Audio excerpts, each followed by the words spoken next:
méprisé, abandonné des hommes, homme de douleur. Familier de la souffrance, il était pareil à celui devant qui on se voile la face. Et nous l'avons méprisé, compté pour rien. En fait, c'était nos souffrances qu'il portait, nos douleurs dont il était chargé. Et nous pensions qu'il était frappé, meurtri par Dieu, humilié. Or, c'est à cause de nos révoltes qu'il a été transpercé, à cause de nos fautes qu'il a été broyé. Le châtiment qui nous donne la paix a pesé sur lui. Par ses blessures, nous sommes guéris. Isaïe 53, 3, 5. La situation est grave, au sens propre du terme. Lourde, insupportable.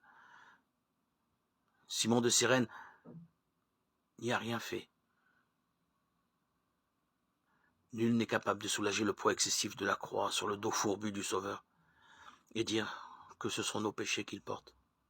Qui osera dire que le péché n'est pas grave, lui aussi, lourd comme le plomb, qui nous tire vers le bas. Cruelle pesanteur du péché qui nous fait vivre au ras du sol quand le ciel nous attend. Bien sûr, il y a ces petits péchés que nous commettons chaque jour et dont nous nous disons, en haussant les épaules, c'est humain. Ils ne sont pas bien lourds, certes, mais comme ils sont nombreux, tu te rassures quand tu les pèses, trembles quand tu les comptes. Mais il n'y a pas que les péchés, il y a nos douleurs aussi que Jésus porte.